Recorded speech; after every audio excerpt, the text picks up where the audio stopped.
We can have 3 farmers markets on a weekly basis. Why are they all sponsored from Marin? Where's the loyalty to local farmers? And part 2 is, what is your stand on the brown moth spray? The light brown moth.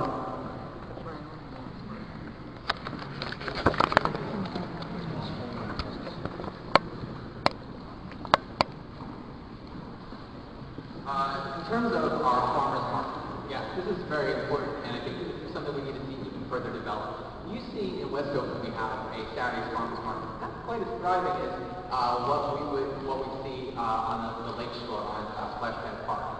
And this is because of David Roach, who was the organizer from it, and his commitment to African American farmers. I think it's very important to demonstrate to our young people in the community that this is one way in which can be a career choice for you, that is not something seen on an urban landscape. Okay? So having said that, we need to, as with all things in West Oakland, build up capacity. And so why do we have Marin brokers coming in and running these farmers markets in Oakland? It's a very valid question.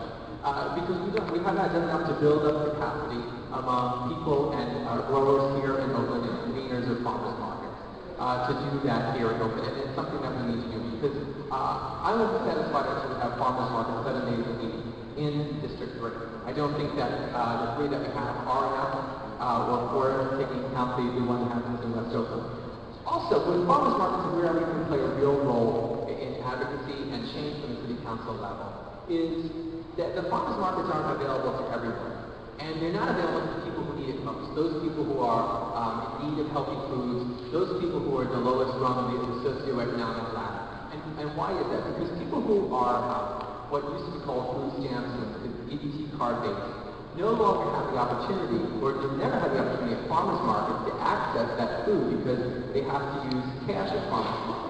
We can very simply rectify this problem as your advocate on the city council. I'll do that to make sure that people who need that food can access that by coming up with a voucher system for them, in which we can take the lead. So I think that is something that's very important for us to do. I think it will improve the quality of people and allows everyone in Oakland access to the farmers markets that we have.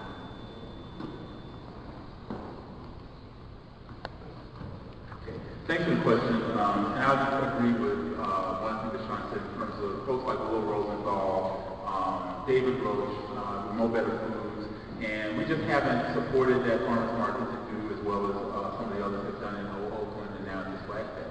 I think that one of the things we need to also create is the demand for fresh food, to make sure that we're educating people, particularly young people in our schools. We're doing some of that because we have some urban gardens like the garden in Lafayette Elementary and other places, where we got to basically create the demand for fresh vegetables and fruits, and allow that to sort of flourish, to sort of blossom, unintended.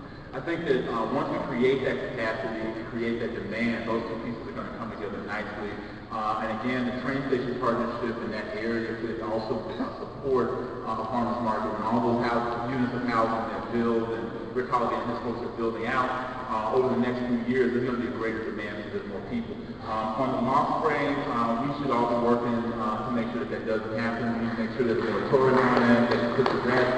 When I first came to California, it was a medfly.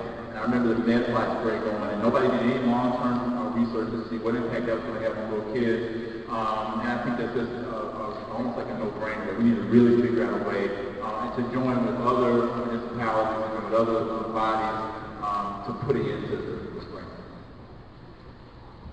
The issue of farmers markets in our district is interesting. We have three very different ones. We have the downtown one, which has a mixture of local Chinese participants as well as others coming from other areas. The Mo Better Foods one in West Oakland is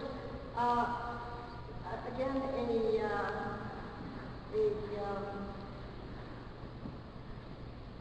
a project in improvement. I'm trying to figure out the best way to say it. We're about to put in some funds for a banner.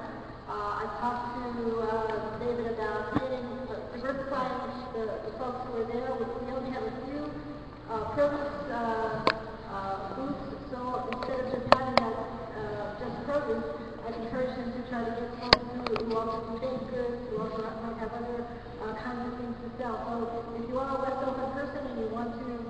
participate in that market, they really are looking to expand. The Jack London market is doing quite well and will be enhanced by the food-focused development that's going on there.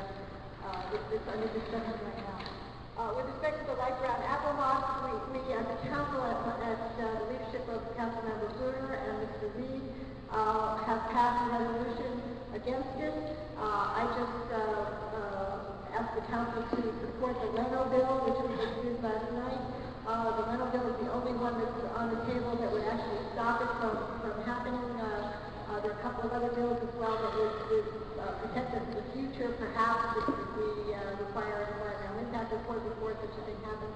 But the Leno bill is the one to make sure that you support, and please do contact your legislators to do that.